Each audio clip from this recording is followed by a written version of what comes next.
What's going on, everybody? Thank you guys so much for watching the show. Wanted to talk to you about our friends over at Prize Picks, the best place to win cash while watching sports. This app is really easy to use. You just pick more or less on a few player stats, and you could win up to 1,000 times your cash on a single lineup. Best of all, Prize Picks will give you $50 when you play your first $5 lineup. Win or lose, you'll get $50 for playing. Use the promo code PFF and download the app now.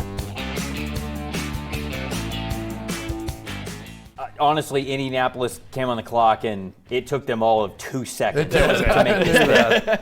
This one's official. It's tight end Tyler Warren from Penn State. It feels like if he in every single mock draft scenario, if he made it to the Colts, it was easy. We didn't think twice about it. I don't think Chris Ballard thought twice about it here. He was the number 4 player on the Colts big board for your top 100s. All I know is the only guy happier when they took Loveland, when the Bears took Loveland earlier, that set up that pick.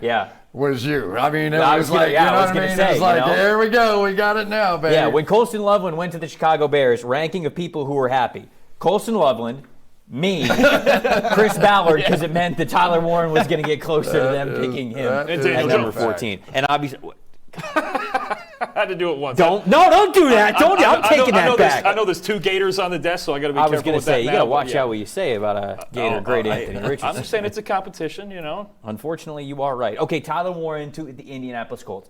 You know, they had could have gone linebacker, losing A.J. Speed in free agency. I could have maybe gone defensive line, getting another pass rusher, perhaps another corner, but I think they did a good amount in the secondary. They end up going with tight end, and they've got a lot of wide receivers to throw the football to. But what did you get when you got this guy? You got like 5 different positions. If you want to include quarterback, for sure, you know. Sure, yeah. He played the Wildcat. But you don't know who you're going to play at quarterback, right? Is it Anthony Richardson? Mm-hmm. Don't know. Is it Daniel Jones? Don't know. Let's say it is Anthony Richardson.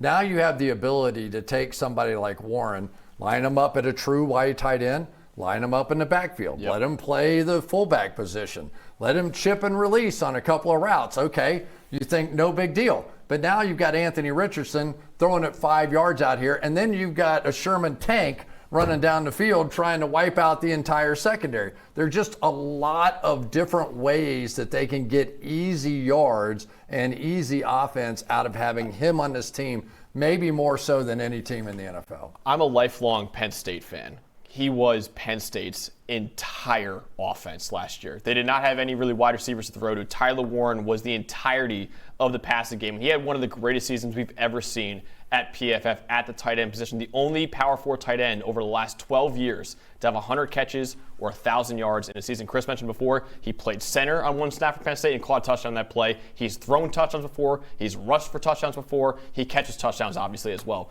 Tyler Warren is a matchup nightmare, and you add him to a receiving core that already has Michael Pittman Jr., that already has A.D. Mitchell, Josh Downs. There are no more excuses for Anthony Richardson. It's now or never to show he could be the franchise quarterback for Indianapolis. I think about so many things with this, and I know maybe he's a little miffed that Colston Loveland went ahead of him and he wasn't tight end 1. He went to the perfect place he could have gone to. I think about the 11 personnel that this team is throwing out now. You just mentioned it. You've got Downs, you've got Pittman, you've got Alec Pierce, you've got Tyler Warren, Jonathan Taylor. Whoever's playing quarterback, we'll figure out later.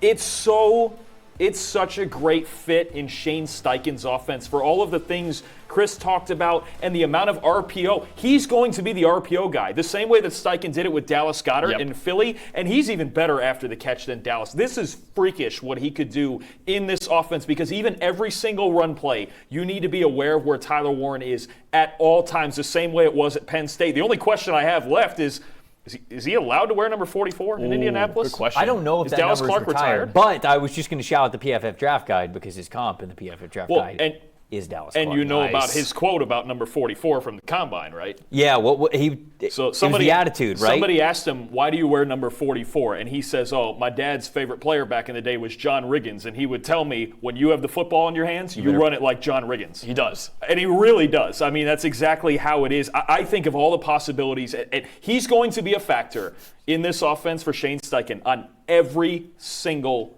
play. Somebody in the chat just said he's playing quarterback. Settle down. I'm in. Settle down. I'm sold.